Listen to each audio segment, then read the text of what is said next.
This 85-year-old woman presented with dyspnea, chest pain, and hypoxemia. In her past medical history, she mentioned that she had suffered from mild asthma. She had a heart catheterization study which was negative for significant coronary artery disease, but on right heart examination, pulmonary hypertension was. The frontal chest reganogram has deceptive findings for pulmonary thromboembolism.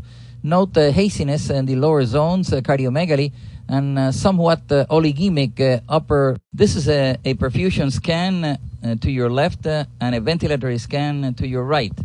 A single perfusion defect was noted in a segment of the left lower lobe and was cataloged as intermediate probability. On the ventilatory scan, there was evidence of retention of the xenon, and the uptake that we see in the bottom left was in the liver because she had fatty liver.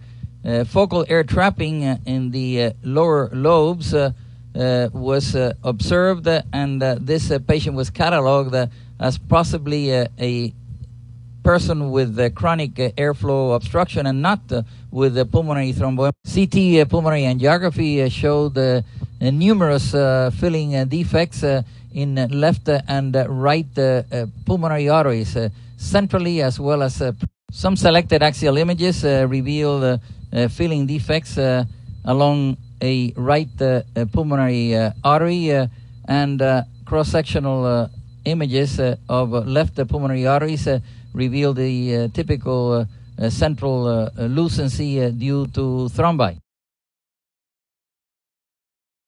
Doppler ultrasound of the lower extremities was negative for deep vein thrombosis. However, the blood coagulation studies revealed factor V Leiden. Intravenous heparin and oral warfarin, which follow the heparin, were administered, and the patient was discharged with an INR of 3, indicating adequate anticoagulation.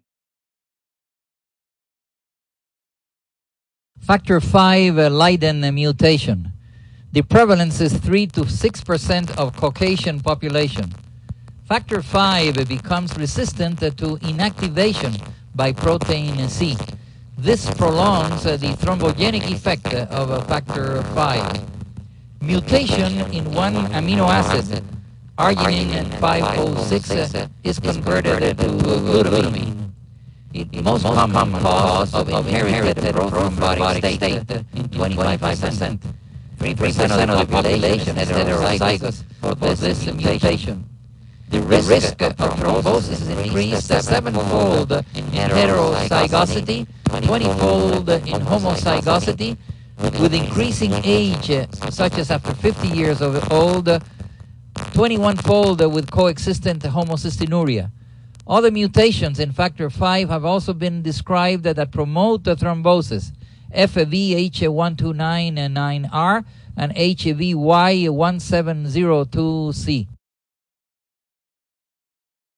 The activated factor V promotes the conversion of prothrombin to thrombin.